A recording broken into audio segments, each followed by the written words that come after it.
নদীর কথা আমরা সকলেই জানি, আর সেই চূর্ণী নদীতে কুমিরের আতঙ্কে রানাঘাটের নপাড়ার মুসুন্ডার মানুষ। কয়েকদিন ধরেই চূর্ণী নদীতে দেখা যাচ্ছে কুমির। স্বাভাবিকভাবেই এই চূর্ণী নদীতে কুমির দেখে আতঙ্কিত হয়ে পড়েছেন জেলে এবং অবশ্যই নদীতে স্নান করতে আসা মানুষ। কিন্তু বন দপ্তরের তরফ থেকে কি বলা হচ্ছে, কুমিরকে সরানোর কি কোনো রকম ব্যবস্থা হচ্ছে, কি আপডেট পাওয়া যাচ্ছে? আমাদের সঙ্গে রয়েছেন আমাদের প্রতিনিধি রঞ্জিত, আরো বিস্তারিত বলবে রঞ্জিত।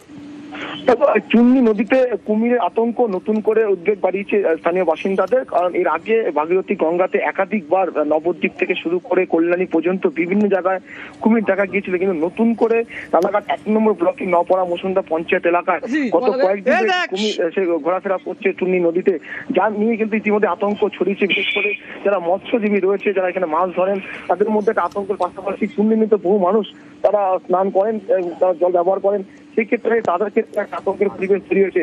যদিও এই বিষয়ে এখনো পর্যন্ত বন দপ্তর থেকে কোনো উদ্যোগ নেওয়া হয়নি এমনটা জানতে পারা যাচ্ছে, তবে আতঙ্ক কিন্তু কাজ করছে স্থানীয় বাসিন্দাদের মধ্যে।